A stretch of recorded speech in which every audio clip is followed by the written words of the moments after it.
Hello বন্ধুরা, আমি বিন্দাস সুতপা চলে এসেছি তোমাদের সামনে আবার নতুন একটি ভিডিও নিয়ে। আর আমার এই ভিডিওগুলো যদি তোমাদের ভালো লেগে থাকে প্লিজ একটা লাইক কমেন্ট শেয়ার করে এবং সাবস্ক্রাইব করে আমার পাশে থাকবে। আজকে আমার একটা খুব ভালো দিন, কারণ আজকে আমার ছেলের জন্মদিন। আমি দ্বিতীয়বার আবার এই দিনটাতেই মা হতে চলেছিলাম। প্রথমবার মা হওয়ার একটা আলাদা অনুভূতি, দ্বিতীয়বার মা হওয়ার একটা আলাদাই অনুভূতি।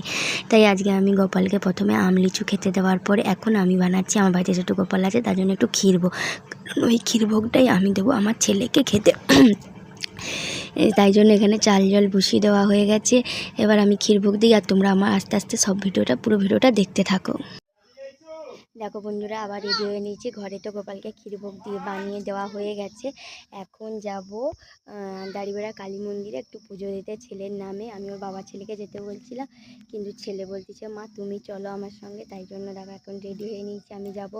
ছেলেকেও রেডি করে দিয়েছি, কিন্তু এখন ওর বাবার কাছে আসেনি। দেখো রেডি হয়ে নিয়েছি, চলো তোমাদের সঙ্গে আবার দেখা হবে। মিষ্টি কিনবো, পুজো দেবো। এই দেখো বন্ধুরা, চলে এসেছি মন্দিরে আমি আর ছেলে।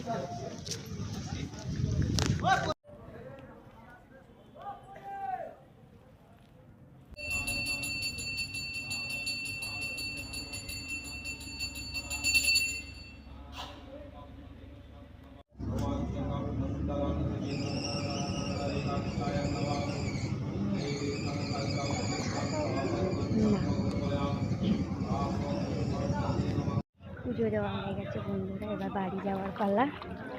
আসো আসো আসো, ছেলে দেখো এখানে জল। দেখো বন্ধুরা, পুজো দিয়ে চলে এসেছি, এবার রান্না বান্না করবো। এবার দেখো কী রান্না করবো। আজকে ছেলেকে 5 রকম ভাজা করে দেবো। তার মধ্যে আছে চিচিঙ্গা ভাজা, কাঁকরোল ভাজা, পটল ভাজা, ভেন্ডি ভাজা, আর হবে আলু ভাজা করবো এই ভাজাভুজি। আর হবে এখানে আলু দিয়ে সোয়াবিনের বিরিয়ানি। আমি ঘরে সিম্পল যেরকম রান্না করি সেইভাবেই করব। ছেলেকে বললাম কি খাবে বলো, বললো আমাকে সোয়াবিনের বিরিয়ানি করে দেবো, যেহেতু নিরামিষ মাংস হবে নি, সেই জন্য আমি সোয়াবিনের বিরিয়ানি করে খাওয়াবো। তো এখন শুরু হচ্ছে বরণ ও আশীর্বাদের পর্ব। সবাই মিলে আশীর্বাদ করে নেব।